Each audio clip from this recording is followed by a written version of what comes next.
Hola, buenas tardes a todos. ¿Me están escuchando? ¿Alguien que me pueda contestar? Sí, profe. Sí, profe, se escucha. Bueno, buenas tardes, ¿cómo están? Buenas tardes. Soy el contador Alejandro Iataguerre, uno de los profesores de la Cátedra de Nociones de Economía. Y bueno, por ser la primera clase virtual que tenemos, el primer encuentro, les doy la bienvenida entonces a la cátedra y a la materia. Para empezar, si quieren, les cuento un poquitito cómo viene esto de la cursada virtual, para ver cómo nos vamos a manejar con la materia. ¿Han podido, háganme con la cabeza los que están con la cámara prendida, han podido acceder al campus virtual y ver todo? No. Maggie Moyano no, Agustín tampoco. ¿Qué tienen? ¿Algún problema de inscripción, no? Bueno. Yo desconozco por qué no aparece la materia, porque inscripta en el SIU me figura la materia, pero bueno, en el campus no. Y a mí me pasa lo mismo. Por la experiencia que tengo, les recomiendo a los que no pueden acceder al campus virtual que traten de comunicarse con los chicos del centro de estudiantes, porque son especialistas en resolver este tipo de cuestiones mucho más rápido que por ahí el personal administrativo de la universidad. Y atento a que esto viene rápido, comuníquense rápido, porque ya el lunes es el primer examen. Y sí, el lunes. ¿Vieron el cronograma? Bueno, para aquellos que vieron el cronograma, el sistema de cursado de la materia es así. Los que no están en el campus tampoco se pongan tan nerviosos, porque de alguna manera lo vamos a solucionar.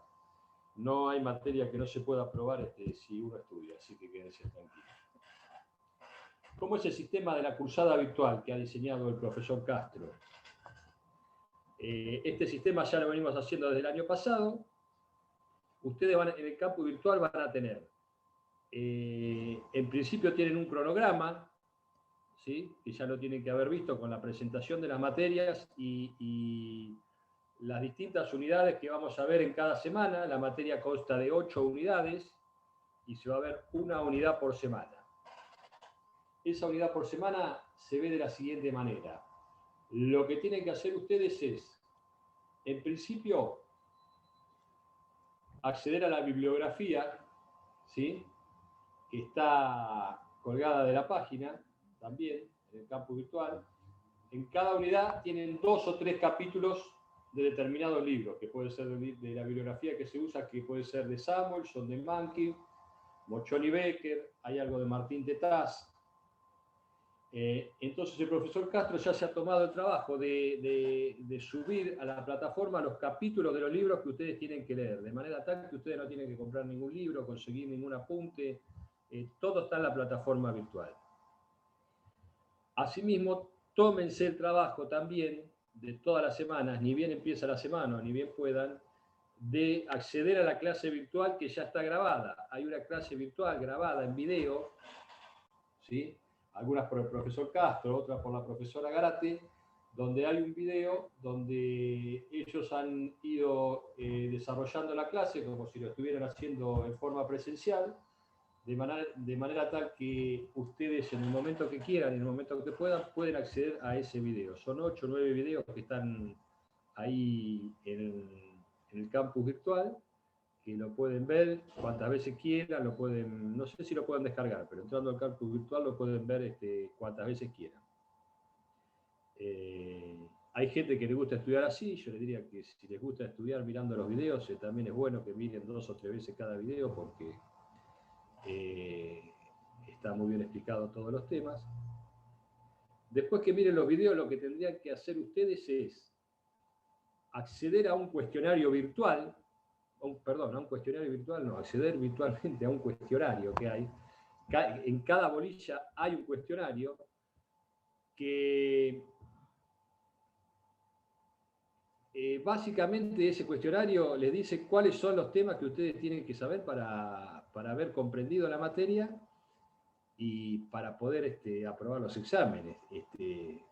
Si quieren ir más lejos, si hay alguno que está grabando, apague, son las preguntas del examen. No se las va a preguntar el profesor Castro de manera igual que como están en el cuestionario, pero los temas que se toman en el examen son las preguntas que están ahí. Todos los sábados el profesor Castro sube a la plataforma un cuestionario, ¿sí? Que es de multiple choice. O sea que ustedes lo único que van a hacer es van a tener que entrar al cuestionario y van a tener que contestar el cuestionario. Tienen todo el día sábado para contestarlo, o sea que lo pueden hacer tranquilo. No estoy seguro si les ponen una determinada cantidad de horas, pero creo que tienen todo el sábado. Mañana, por ser 1 de mayo, no va a haber cuestionario, pero lo va a ser el lunes. O sea que ahora tienen, después de que tengan la primera clase conmigo, tienen todo el sábado 1 de mayo para estudiar, domingo, y el lunes tienen que contestar el cuestionario. Cada bolilla de la materia va con su respectivo cuestionario, o sea que ustedes todos los sábados tienen que entrar a la plataforma y contestar el cuestionario, y para poder tener derecho a rendir el examen final, van a tener que tener esos cuestionarios aprobados. ¿Sí? ¿Vamos bien hasta ahí? O sea, son 8 semanas de cursada, son 8 bolillas que tiene la materia. En cada bolilla ustedes tienen que mirar el video con la clase teórica, leer los capítulos de los módulos que están, los capítulos de los libros que están colgados de la plataforma, contestar los cuestionarios, y los días viernes a la tarde, o en el caso de ustedes, o los viernes a la mañana, en el caso de los otros alumnos, hay una clase de Zoom donde podemos repasar los distintos temas, pueden hacer preguntas, pueden sacarse alguna duda, preguntar lo que quieran. Y los días sábados tienen que contestar ese cuestionario, que es requisito fundamental, aprobar esos cuestionarios para poder rendir el examen final. El examen final de la materia ya está publicado acá, es el día 14 del 6 a las 8, no, perdón, el día 14 del 6 a las 8 de la mañana, el profesor Castro publica quiénes son los que están en condiciones de rendir el examen final porque aprobaron todos los TP. Igual todos esos TP que se hacen los sábados van teniendo devolución inmediata porque los corrige la computadora misma, así que ustedes van sabiendo si aprobaron o no. No tengo claro qué cantidad de TP tienen que aprobar para poder rendir el examen final, ni con qué cantidad de puntos van a aprobar el TP, porque lo que publicó el profesor Castro acá en la página está mezclado con lo del cuatrimestre de verano, entonces no está claro, pero no se preocupen, porque yo le voy a decir ahora que lo cambie y lo ponga bien. Y además ustedes no van a tener problema porque ahora yo les voy a dar algunos tips para que puedan arrancar con el pie derecho en el primer cuestionario, siempre y cuando el fin de semana lean algo. Entonces, decimos, el día 14 del 6 ustedes van a saber si están en condiciones de rendir el examen. El 18 del 6 va a haber un examen, ¿sí?, que va a ser el primer examen final. El 22 del 6 se van a publicar las notas y la devolución. El 25 del 6 es el recuperatorio. Y el 29 del 6 se publican las notas finales y ahí nos despedimos y no hay más reclamos. Les digo, ¿en qué consiste el examen final? El examen final consiste en tiene dos partes.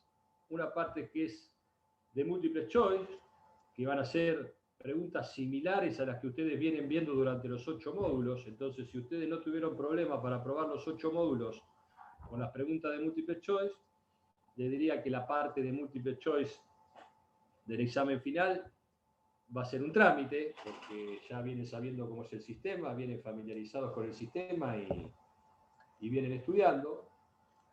Y la segunda parte del examen final es son dos preguntas abiertas para contestar. Son dos preguntas abiertas que generalmente, no les quiero asegurar, son preguntas para contestar en 2, 3, 4 renglones. ¿Qué nos ha pasado con esas preguntas abiertas? Que muchos alumnos tienen la tendencia de copiar la pregunta, pegarla en el buscador de Google. Google le tira respuesta de 14, 15, 20 hojas de la pregunta, entonces nos escriben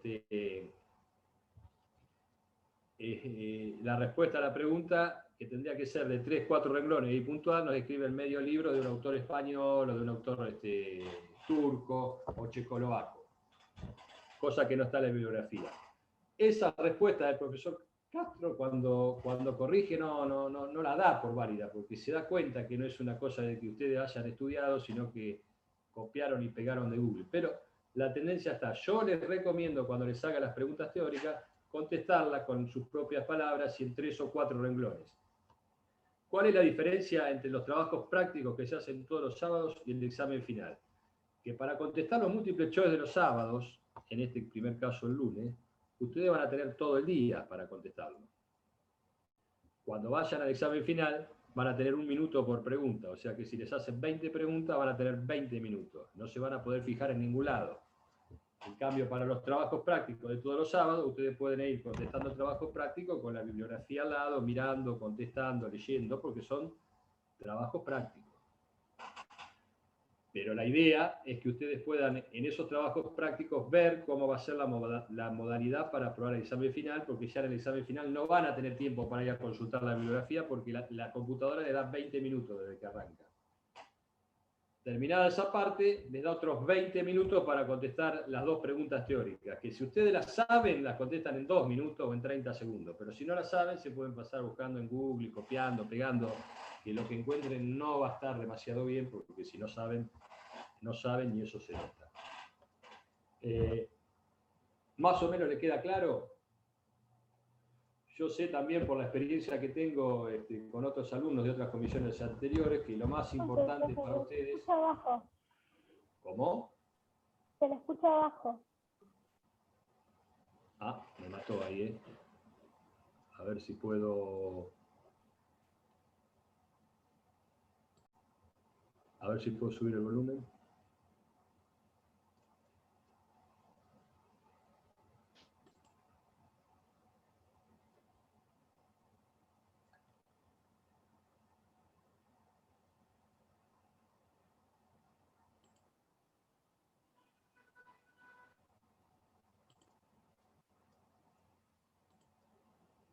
Ahí, ¿cómo se escucha? Se le escucha bien, profe. Ahí escucha, bueno. ¿En qué estábamos? Lo más importante, por ser ustedes alumnos de Derecho, no son generalmente los más interesados en incorporar conocimientos de economía, ¿no? Es como nosotros los contadores cuando nos dan materia de Derecho, pero es muy importante porque tengan ustedes en cuenta que después, cuando tengan que trabajar o cuando tengan que ver determinadas materias, determinadas leyes, la mayoría de las leyes, o muchas de ellas, hacen alusión a fenómenos económicos y tratan o buscan resolver problemas económicos. Entonces, es muy importante que ustedes entiendan cómo funciona y cómo se lleva adelante todo esto que es el proceso económico y cómo es la lógica en la disciplina.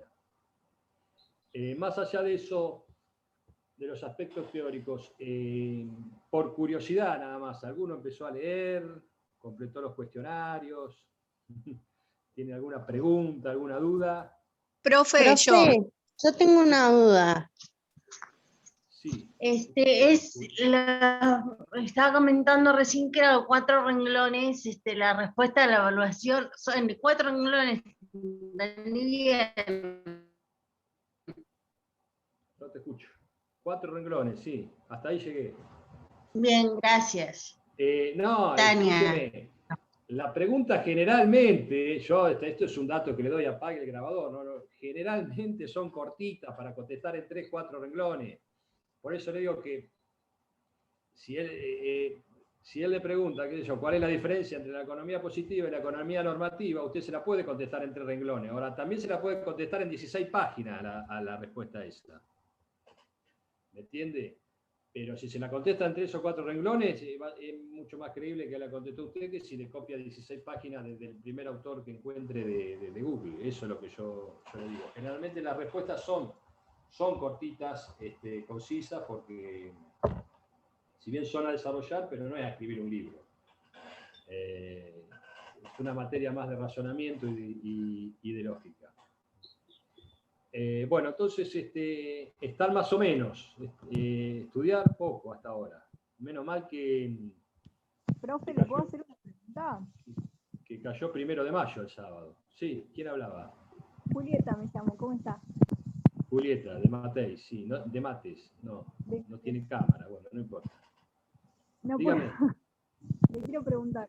Hoy me avisaron que en mi campus, por lo menos, hay un problema técnico, que no me puede aparecer todavía el material, ni el cuestionario, ni nada de eso. O sea, si el lunes suben el cuestionario para responder, ¿cómo haría eso?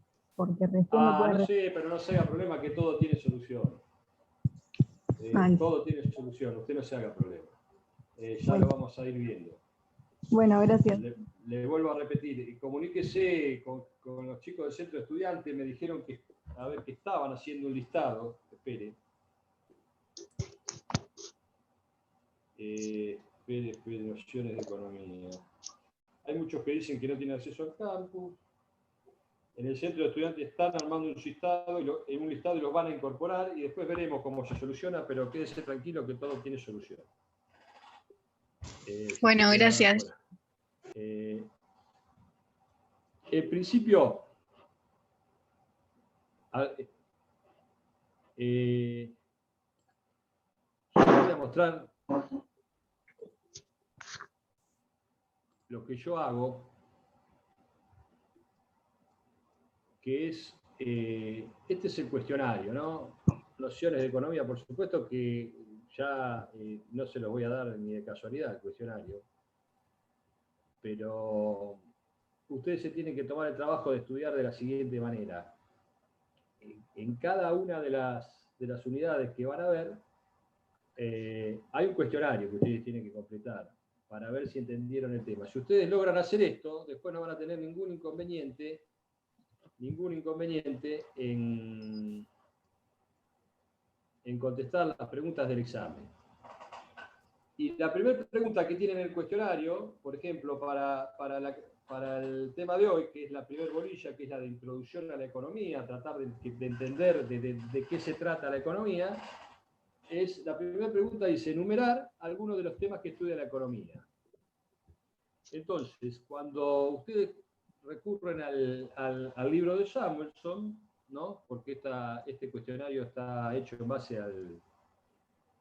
al capítulo 1 del libro de Samuelson, que es un muy buen libro de economía para que le interese. Samuelson empieza a explicar entonces que algunos temas que toca la economía, por ejemplo, dice que explora el comportamiento de los mercados financieros, el mercado de los bonos, las acciones, las tasas de interés, analiza las razones por qué algunas personas o países tienen ingresos elevados y otras no, examina cómo son los ciclos de los negocios. Los negocios tienen ciclos que se comportan de determinada manera, con épocas donde los negocios se expanden, la economía crece y de prosperidad, y épocas donde todo fluctúa de manera decreciente.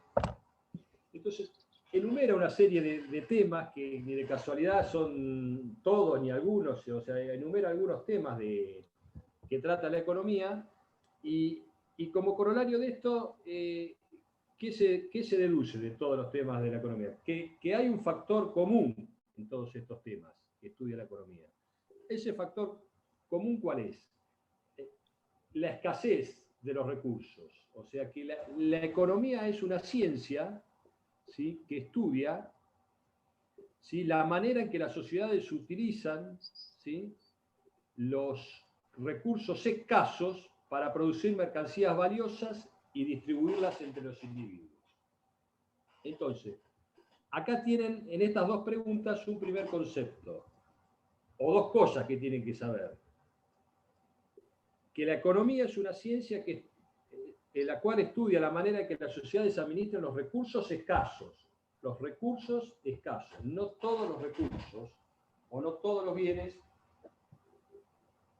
son escasos. Esa es una primera definición. O sería la definición de economía. La ciencia que estudia la forma que las sociedades utilizan los recursos escasos para producir mercancías valiosas y distribuirlas en la sociedad. Cuando el profesor Castro le ponga una lista de temas en el multiple choice y les pregunte cuál de todos estos temas estudia la economía, ustedes van a tener que saber entonces que si uno de esos temas que estudia la economía hace referencia a recursos escasos, es un tema económico y es un tema de estudio de la ciencia económica. Si no hace referencia a la escasez de recursos, ¿sí?, no es un tema económico y no es un tema que estudie la economía. ¿Puede ser una pregunta de examen? Sí, puede ser. ¿La definición de economía puede ser una pregunta de examen? Sí, puede ser. ¿Qué incluye en la tercera pregunta? Dice, tenemos que comprender y definir los conceptos de escasez y eficiencia. ¿Sí? Entonces, cuando hablamos de utilizar los recursos escasos, hablamos de ¿qué? De que los recursos son limitados y que no existe la cantidad de recursos suficientes en una sociedad para satisfacer las necesidades de todos los individuos de la sociedad. Yo siempre les pongo un ejemplo a los alumnos, porque yo doy clase a las 5 de la tarde, siempre yo digo, si yo acá en el aula tengo un café con leche con 3 medialunas, el café con leche con medialunas es un recurso súper escaso, porque todos quisiéramos tomar un café con leche con 3 medialunas a las 5 de la tarde, pero viendo que hay solo uno, estamos en presencia de un recurso escaso, súper escaso. Así, en todos los órdenes de la vida nos enfrentamos ante la toma de decisiones de qué hacer ante la escasez de recursos. Profe, Sí. Los recursos escasos se dividen entre clase A, B y C. ¿Cómo?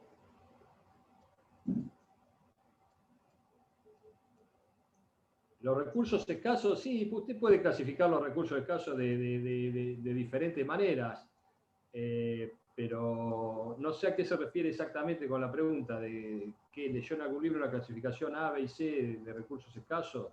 Ah, las clases sociedad esa, la clase A, clase media, clase baja y clase No, A, clase media, clase baja.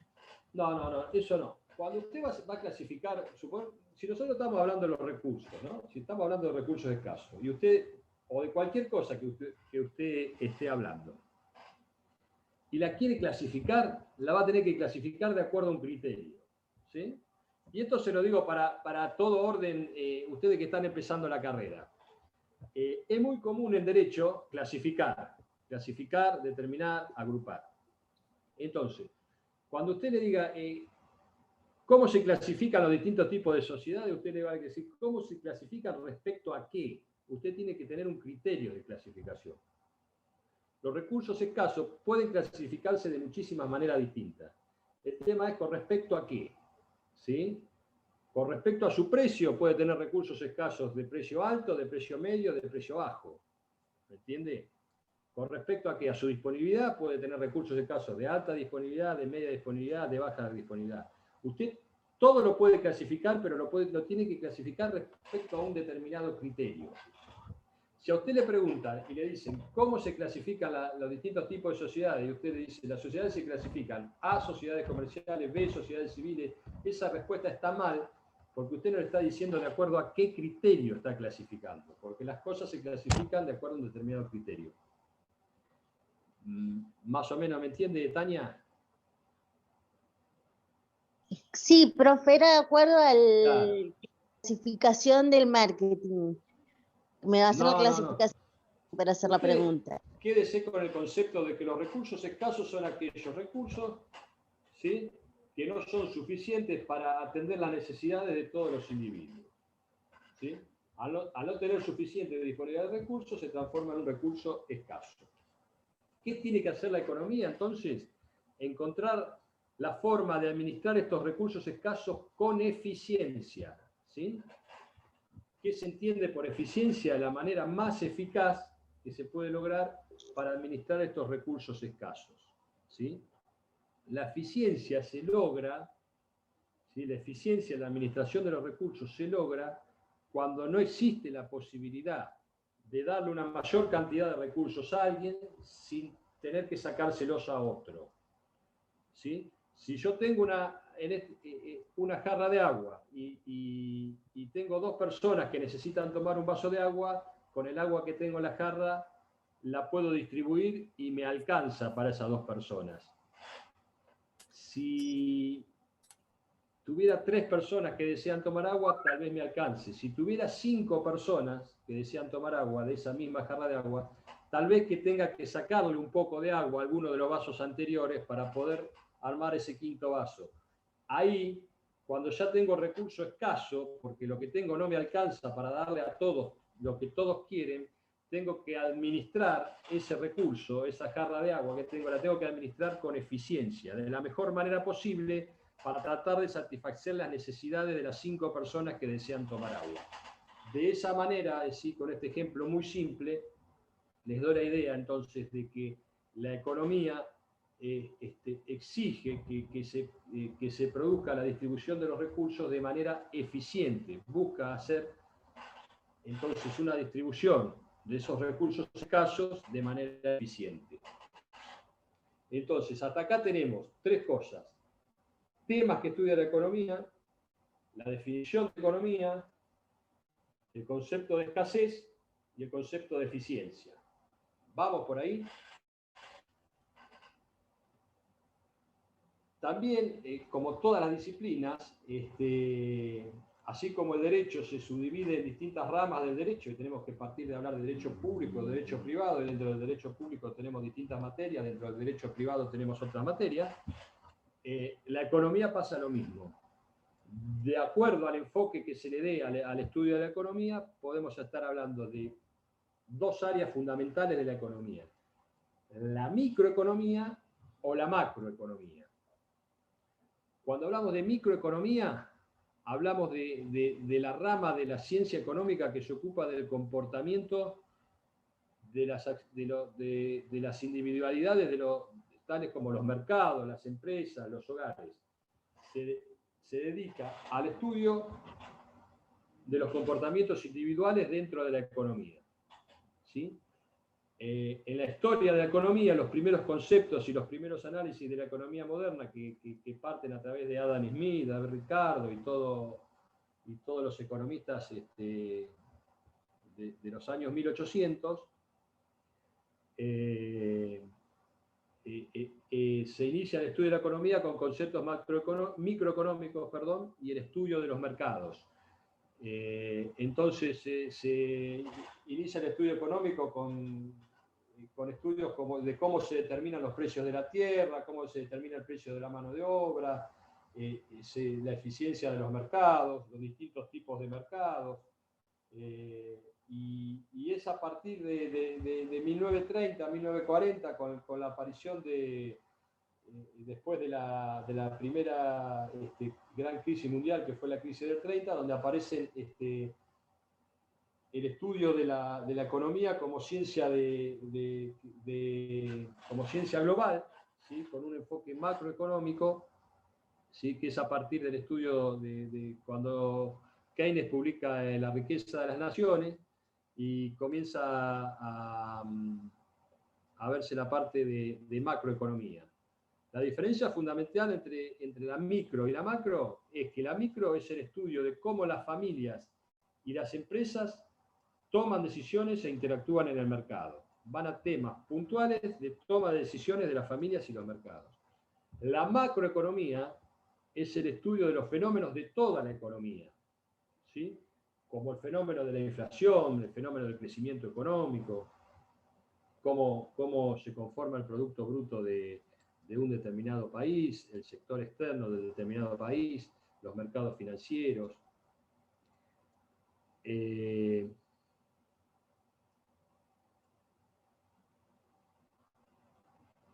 En base a esto, nosotros vamos a ver la materia donde vamos a tener en el segundo capítulo el estudio de la microeconomía, ¿sí? En el capítulo 2 de la materia vamos a estudiar la microeconomía, y del capítulo 3 al capítulo 8 vamos a ver conceptos de macroeconomía, ¿sí? Del capítulo 3 al 8 vamos a ver esos conceptos macroeconómicos, ¿sí?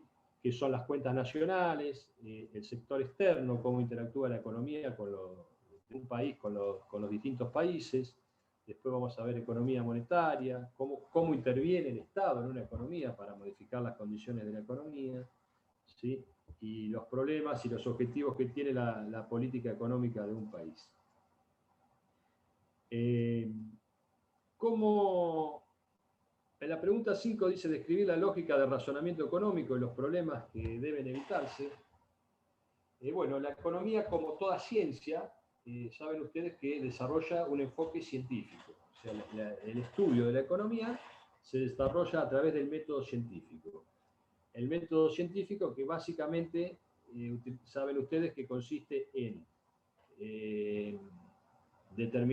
a un determinado problema, ¿sí?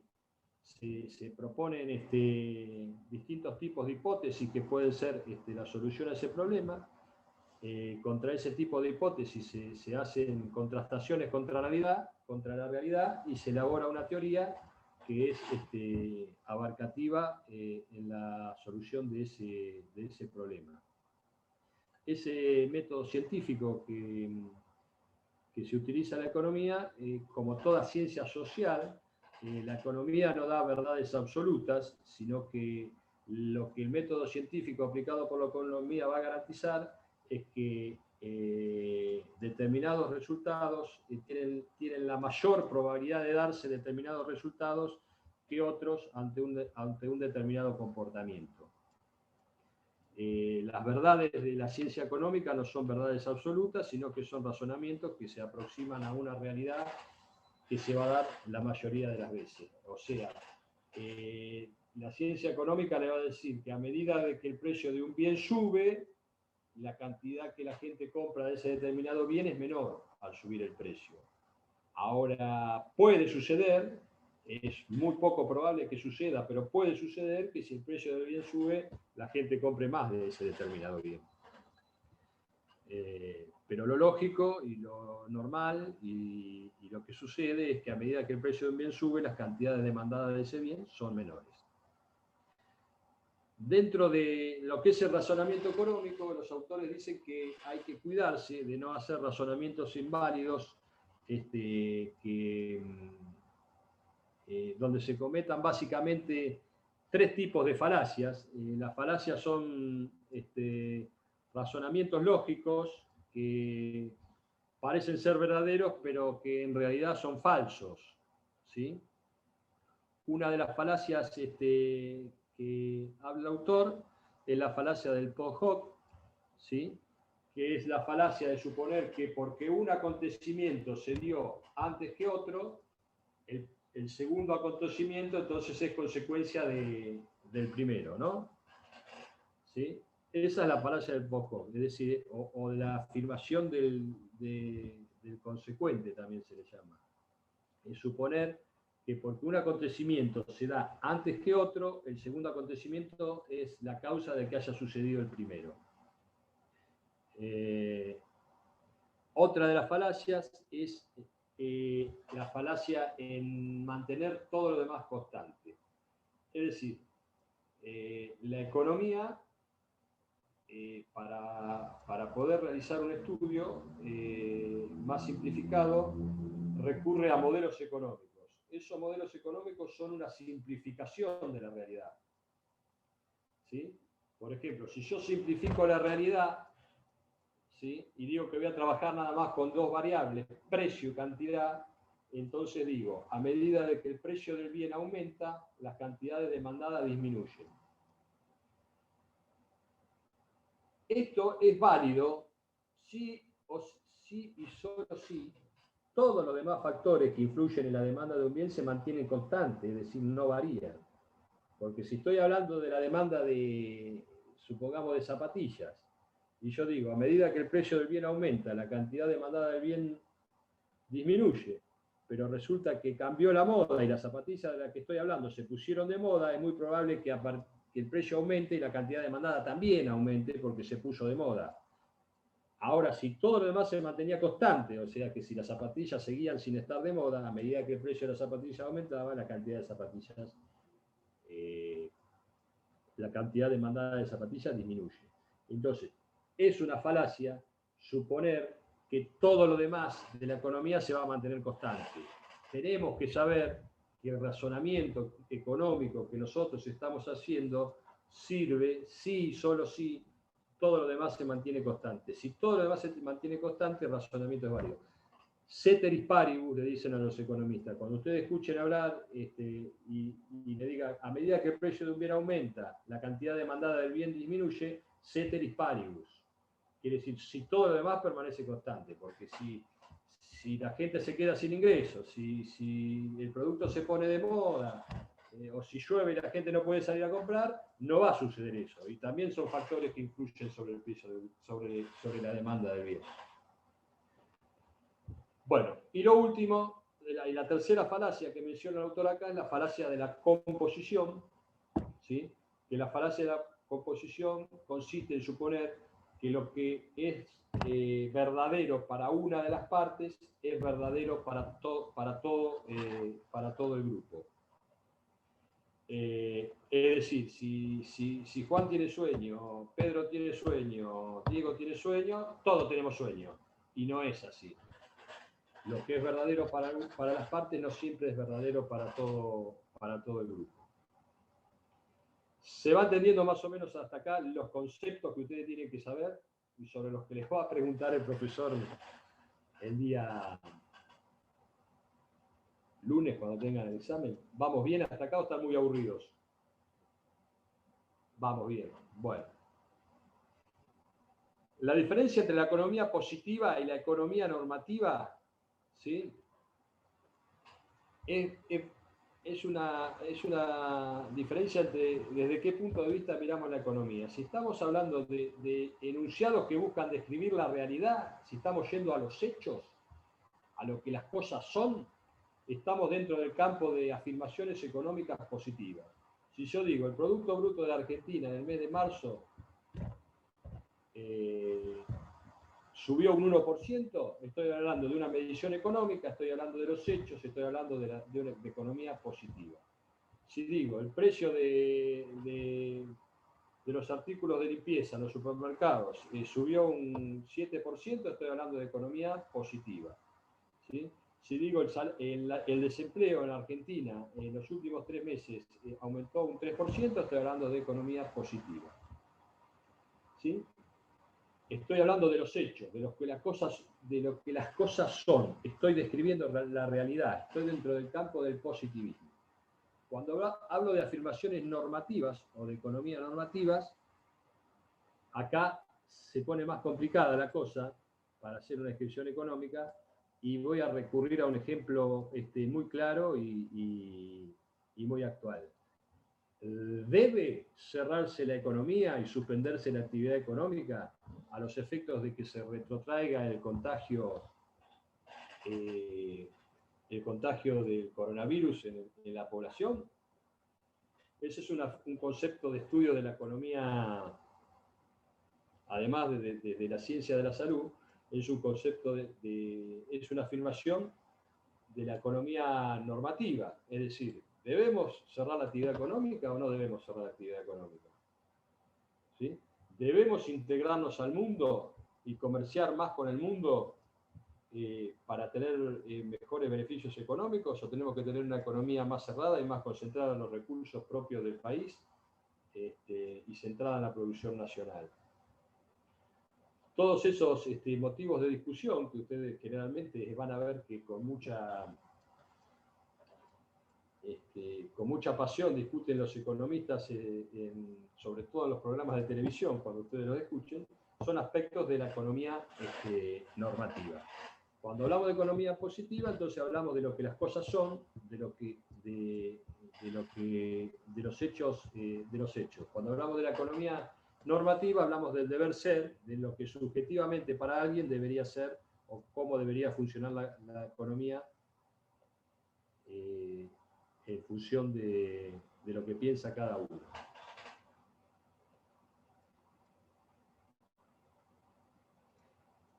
¿Cuáles son las 3 preguntas a las que debe dar respuesta a un sistema económico?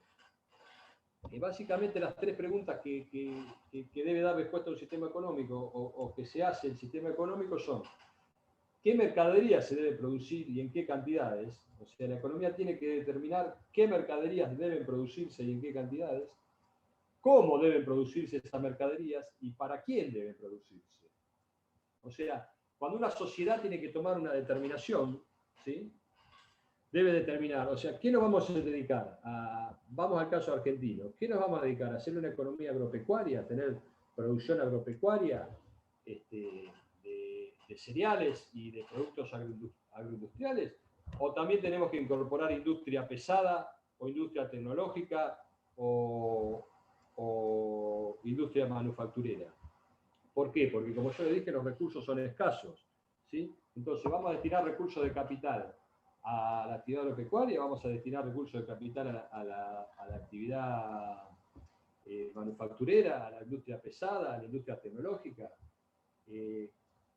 ¿A qué nos vamos a dedicar? ¿A cuánto vamos a producir de cada cosa? ¿Cómo vamos a organizar la economía argentina para que esto se haga?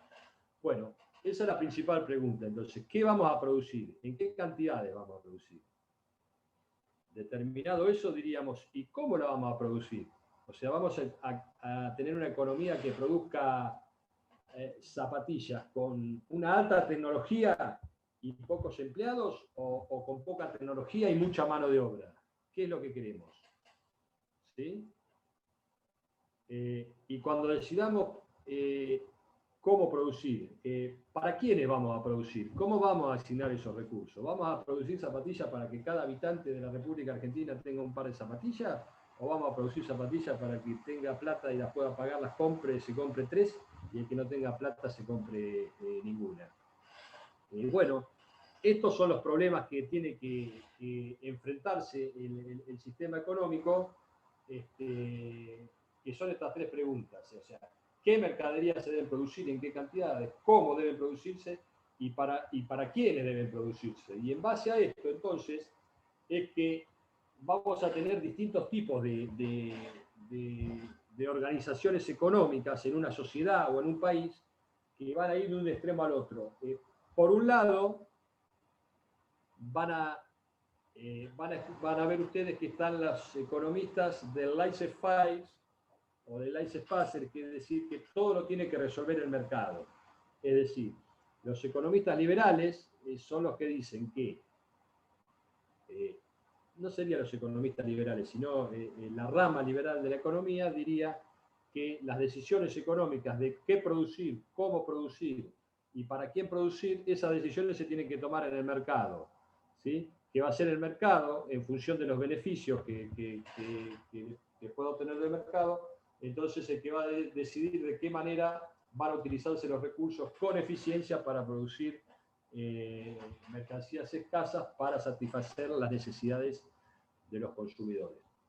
Y en el otro extremo vamos a tener aquellos que piensan que el Estado tiene que tener una autoridad importante y que la economía tiene que estar planificada por el Estado.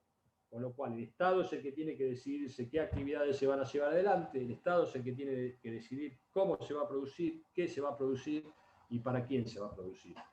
Entonces, por un lado vamos a tener en un extremo, vamos a tener la economía socialista o la economía comunista, y en el otro extremo vamos a tener la economía liberal, que dice que una economía que es la liberal dice que todo lo tiene que decidir el mercado, otra economía que dice que todo lo tiene que decidir la autoridad, el planificador o el Estado, ¿sí?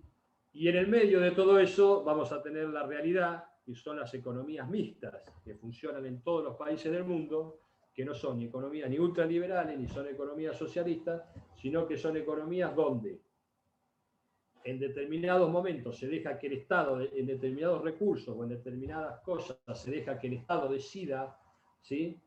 Qué producir, el mercado decida qué producir, cómo producir y para quién producir. Por otro lado, en asuntos más estratégicos, se deja que el Estado decida qué se va a producir, cómo y para quién. Por ejemplo, si ustedes van al caso de... Vamos a analizar algunos temas. En Argentina, por ejemplo, no me cabe la menor duda que en el tema de producción de helados, el que decide cómo se producen los helados, qué cantidad de helados se producen y para quién se producen los helados, es el mercado. ¿Sí? Está claro eso, que el mercado decide para qué, cómo, cuándo y dónde se venden los helados. Ahora, en el tema de los servicios de salud, ¿sí? Es el Estado el que a través de leyes y regulaciones dirige la actividad de la salud, o sea, está totalmente regulada y reglamentada por el Estado, ¿sí? Para que se dirijan los recursos a las obras sociales o hacia los sistemas de medicina prepago o a través del mismo Estado brindando sistemas de salud para que toda la población tenga salud. Entonces, en determinados aspectos, para mostrarles ejemplos de economía, de lo que es una economía mixta, se deja que el Estado, que el mercado decida, y en otros aspectos se planifica a través del Estado. Fíjense ustedes ahora, por ejemplo, que hay un problema grande ahora en Argentina en estos días con el precio de la carne. ¿Vieron? Que la carne está subiendo mucho de precio. Entonces, el mercado está decidiendo un aumento de la carne, donde hay determinada gente de escasos recursos que ya no está pudiendo pagar esos precios de la carne. Entonces es donde sale el Estado ahora y dice, no, el mercado no va a decidir más el precio de la carne y quién va a comprar la carne, sino que le vamos a poner precios máximos, no van a poder cobrar más de determinado precio, entonces sale a intervenir y a regular ese tipo de situaciones. Ya le digo, en un extremo tenemos el Estado socialista, que es el que lo regula todo en base a la autoridad, y en el otro extremo tenemos el Estado del laissez-faire o el Estado liberal, que es el que en definitiva trata de no regular y de que todo lo decida el mercado.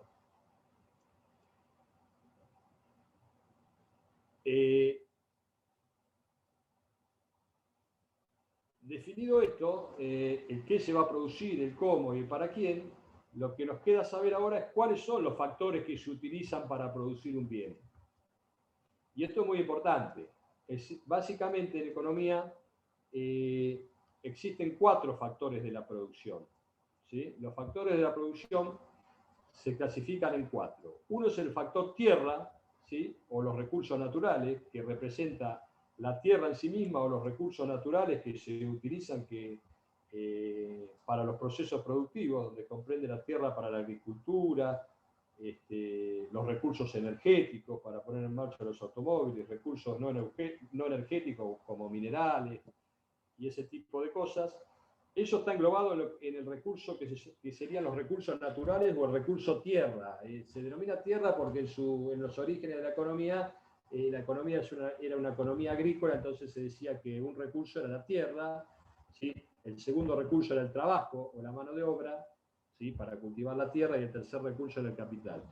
Después, con el correr de los años, se van incorporando más recursos a la producción, pero siempre se tratan de clasificar en estos conceptos. Tierra, trabajo, capital y empresario son los 4 recursos de la producción. Cuando hablamos de tierra, entonces hablamos de los recursos naturales, ¿sí? Que vienen de la tierra, ¿sí? Y como los recursos, los agrícolas, los energéticos y los minerales.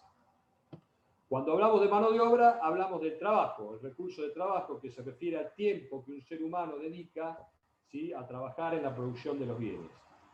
Entonces, si ya combinamos el recurso tierra con el recurso mano de obra, vamos trabajando en la producción de determinados productos. Y otro recurso, ¿sí? Que es el que se utiliza, que es el recurso de capital, ¿sí? Que el recurso de capital lo integran los bienes que se denominan bienes durables. Entonces estamos hablando de capital físico, no de capital financiero, como puede ser dentro del capital tenemos recursos como las máquinas, las computadoras, las carreteras, los puertos, los edificios. Ese es el recurso de capital. Para decidir, ¿sí? En una economía liberal, qué combinación de recursos de tierra, qué recursos de mano de obra o de trabajo y de capital se va a hacer para producir, es que se necesita el empresario, ¿sí? Que es el 4º recurso, el espíritu empresario, ¿sí? Que tienen las personas de tomar la decisión de fabricar determinados tipos de productos a través de la tierra, el trabajo y el capital. Entonces, vemos acá entonces los cuatro recursos económicos que son tierra, trabajo, capital y empresario que se emplean en la producción de los bienes. No se olviden de anotarlos porque va la pregunta sobre cada uno, ¿eh? Tierra, trabajo, capital y empresario. ¿Qué es el costo de oportunidad? Pregunta muy importante de examen. Dijimos que la economía, dijimos 2 cosas hasta ahora. Una no sé si la dije, pero la voy a decir ahora. Primero, que la economía era la ciencia que trataba de ver cómo administraba esos recursos escasos para producir mercancías con eficiencia para satisfacer las necesidades. Entonces, la economía quería producir con eficiencia. Y además que los economistas, para hacer estudios de la economía, utilizan modelos económicos, descripciones simplificadas de la realidad, ¿sí? Para poder abstraerse de una realidad muy compleja y estudiar unas pocas variables y en función de eso poder sacar conclusiones que sean entendibles. Entonces, uno de los modelos que la economía utiliza, hoy vamos a ver 2 modelos muy sencillos. Uno de los modelos que la economía utiliza para poder explicar determinados fenómenos es el de la frontera de las probabilidades de la producción. Fronteras de las posibilidades o de las probabilidades de la producción. ¿Qué dice este modelo? Básicamente lo que hace este modelo es en un par de coordenadas cartesianas, trazar las posibilidades que tiene una economía de producir 2 tipos de productos. Con los recursos que tiene, concentrarse en 2 productos. En este caso, el autor dice que esta economía de este ejemplo, que si lo están viendo, puede producir pistolas o mantequilla. ¿Qué dice? Que cuando produce, si ustedes ven en el punto A, cuando produce, de acuerdo a la tecnología existente, cuando produce 15 unidades de pistola, no produce ninguna unidad de mantequilla. En el punto C, cuando produce 12 unidades de pistolas, ¿sí?, produce 2 unidades de mantequilla. En el punto D, cuando produce 9 unidades de pistola, produce 3 unidades de mantequilla. Y en el punto E, puede producir 6 unidades de pistola, ¿sí?, y 6 de mantequilla. En el punto F, produciría 5 unidades de mantequilla y ninguna de pistola.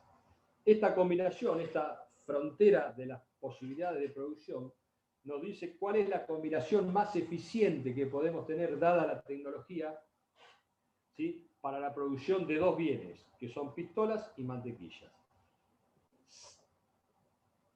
De ninguna manera podemos producir por encima de esa frontera de posibilidades de la producción, porque no tenemos recursos para hacerlo, o sea que no podemos estar en el punto I, produciendo en el nivel del punto I, porque no tenemos nivel para hacerlo. Tampoco es conveniente producir en el punto U, porque si bien podemos hacerlo, no estaríamos siendo eficientes. ¿Qué es lo que me dice el costo de oportunidad entonces? El costo de oportunidad de un bien por otro me dice que, dadas las condiciones existentes, ¿sí?, y si todo lo demás se permanece constante, ¿cuál es la cantidad de un bien que yo tengo que dejar de fabricar para producir una unidad adicional de otro bien? Entonces, el costo de oportunidad acá, esta frontera de probabilidad de producción, me dice que el costo de oportunidad de producir una unidad adicional de mantequilla, ¿sí?, pasar del punto A, el costo de oportunidad de pasar del punto A, donde yo produzco 15 unidades de mantequilla y 0 unidades, produzco 15 unidades de pistola y 0 de mantequilla, para pasar al punto C, me dice que yo tengo que dejar de producir 3 unidades de mantequilla para producir 2 unidades de pistola. Entonces, el costo de oportunidad de mantequilla y pistolas es de 3,5. Tengo que dejar de producir 3 unidades de mantequilla para producir 2 unidades de pistola. La definición del costo de oportunidad, ¿sí?, es la cantidad de unidades de un bien que tengo que dejar de producir para producir una unidad adicional de otro bien. Si quieren anotarlo, se lo repito. El costo de oportunidad del bien es la cantidad de unidades de un bien X que yo tengo que dejar de producir para producir una unidad adicional de otro bien Y. ¿Se entiende eso? ¿Vamos bien hasta acá? Sí, eso, una pregunta, profesor. Sí, no te escucho muy fuerte, ¿eh? Te hago una pregunta. ¿Eso Sí. tiene que ver con lo que vos decías de Ceteris Paribus, si se mantiene Claro, constante? ceteris paribus, o dada una condición de tecnología existente, ¿sí? O sea, con lo que yo tengo, sin que se modifique nada, tengo esta combinación. Si tengo más capital, ya, o tengo más trabajo, o tengo más recursos, ya puedo hacer otra cosa, pero con los recursos que tengo, definí un modelo, que es ese modelo de posibilidad de la producción. Si todo permanece constante y este modelo queda así, el costo de oportunidad es este. Siempre, siempre que vos hagas un razonamiento en economía, que vos llegues a una conclusión, agregale, si todo lo demás permanece constante, porque un modelo económico, nosotros vamos a ver todos modelos económicos en base a dos variables. ¿Qué pasa con el precio? Si con la cantidad se aumenta el precio. Pero después en la realidad suceden 800.000 cosas a la vez, ¿sí? Bueno, y por último quiero explicarles el último Doctor. modelo. Sí. Dígame. Una pregunta del tema anterior. En la bibliografía hay 3 factores de producción. O sea, no está el de empresarios. ¿Cuál sería la correcta? Agréguelo, no es que no está del empresario. Si usted lee el libro... Lo agregamos, sí, ok, sí, listo. Si usted lee, se va a dar cuenta que son 4. no se quede, son 4. Y más, Ah, ahora, ok. sí, lo que vamos a ver ahora es un modelo, ¿sí? Es un modelo que es el modelo del flujo circular de la renta, ¿sí? Ujú. Es el último modelo que vamos a ver, yo se lo voy a explicar y con esto ustedes van a entender bien. Le hago una pregunta, cuando yo hago acá con el puntero así, estoy circulando sobre un cuadro, ¿ustedes lo ven? Sí, sí, se ve. Sí. Bueno. El modelo del flujo circular de la renta es una descripción simplificada de cómo se desarrolla el proceso de producción y de asignación de recursos en una economía abierta. Miren. Por un lado, vamos acá, tenemos las familias, ¿sí? Y por otro lado tenemos las empresas. Las familias son quienes compran y consumen los bienes y servicios que producen las empresas. Pero a su vez son las propietarias de los factores de la producción. ¿Sí? Dijimos que los factores de la producción son 4, ¿sí? Y son propiedad de la familia. La tierra o los recursos naturales son propiedad de una familia, de alguna familia.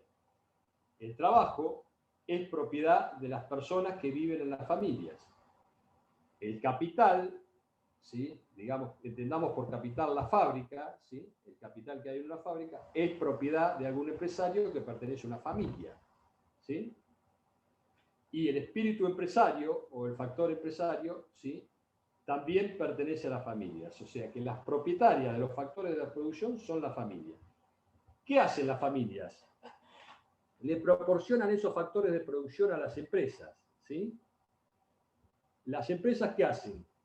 Combinan esos factores de producción y producen mercaderías y esas mercaderías se la venden a las familias, ¿sí?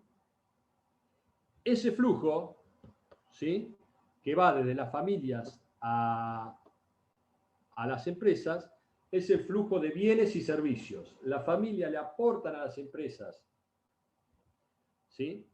Los recursos para la producción, que son la tierra, trabajo, capital y el espíritu empresario, y las familias le proporcionan a las empresas los bienes y servicios, o le venden a las empresas los bienes y servicios que producen con esos recursos, ¿sí? Ese es el flujo que se denomina flujo de insumos y productos, ¿sí? Que es el flujo que va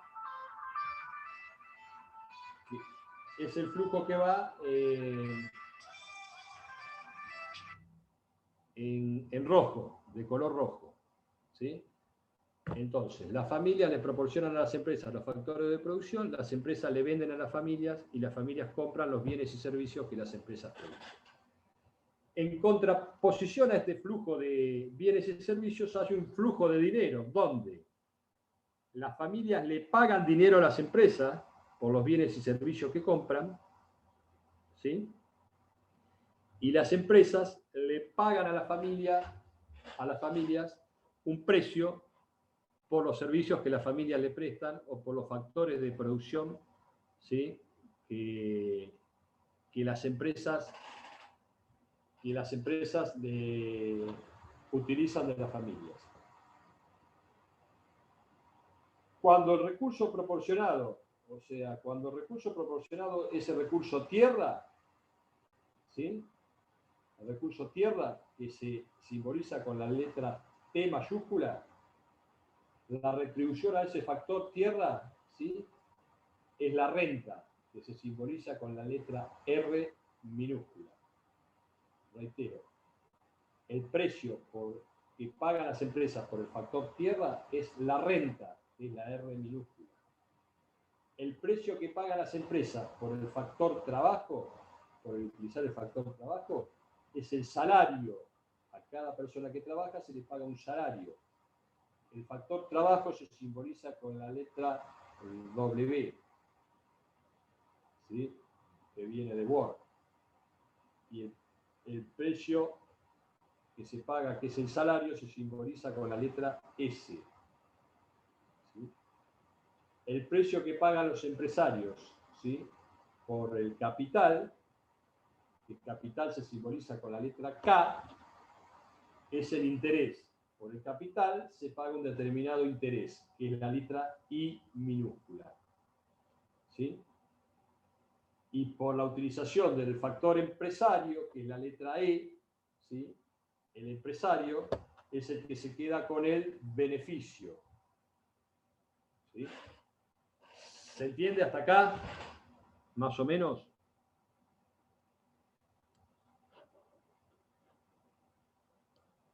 Eso es más o menos lo que yo quería que ustedes me preguntaran hoy, si hubieran leído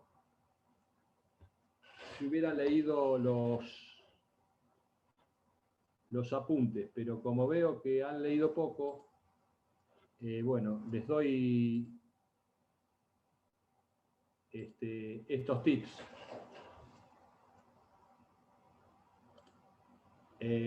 ¿Alguna otra pregunta que quieran hacer? ¿Alguna duda que les haya quedado? ¿Anotaron bien las retribuciones a los factores de la producción? Al factor tierra se le retribuye con un determinado, con una determinada retribución. ¿Cuál es la de la tierra?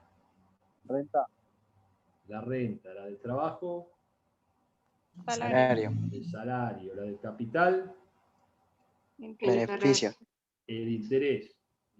Y la del empresario, el beneficio empresario. Beneficio. Bueno. ¿Alguna otra pregunta que quieran hacer?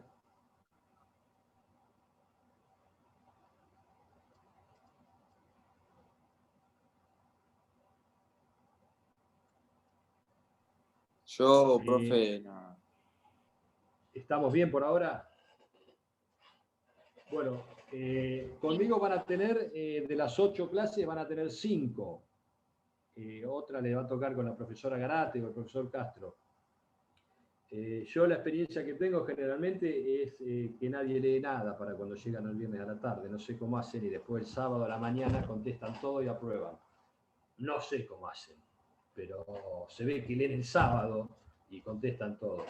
Pero por ser la primera vez, creo que estamos bien. Les tiré unos cuantos tips para donde tienen que leer para poder contestar mañana más rápido. Si no, mañana van a tener que empezar a leer todo de cero, pero en los trabajos prácticos tienen tiempo de hacerlo, porque de última se quedan todo el sábado leyendo y contestando el cuestionario y lo van a contestar, porque leer los 2 capítulos de esto les puede llevar un par de horas, y si están con las preguntas del examen ahí, los van a leer.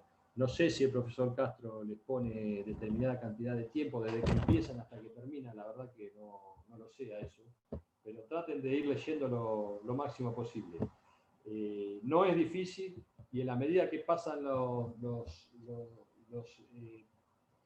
TP estos, le van a ir encontrando la mano al multiple choice, al sistema, a la manera de preguntar, y de qué manera tienen que leer para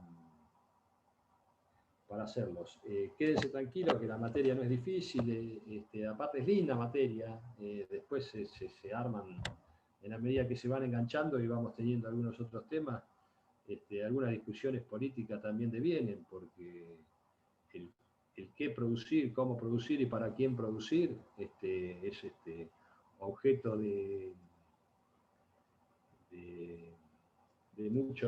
mucha discrepancia económica, y hay quienes piensan de una manera, quienes piensan de otra, y se pone interesante la cosa.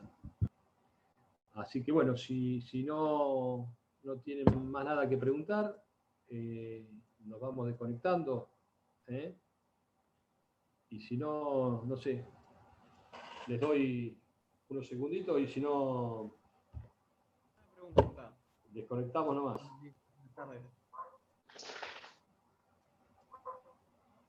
Listo, sin preguntas, nos vemos entonces. Acuérdense, del lunes van a tener que contestar el CTP, y los que no están inscritos, comuníquense rápido con los chicos del centro de estudiantes hoy, a más tardar, o mañana es 1 de mayo, no sé cómo. Pero si no, estimo que lo tomará después más adelante el profesor Castro, o a eso les dirá, mire, si tenía que aprobar de los 8, 6, usted tendrá que aprobar de 7, 5, algo así será. Pero de alguna manera se va a solucionar, quédese tranquilo que no se van a ver perjudicados los que no estén en el sistema. Pero sí los que están en el sistema y bien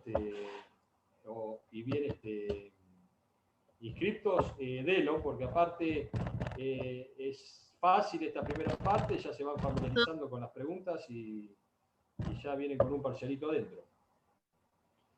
¿Listo entonces? Dale, gracias. Profesor. Gracias, profe.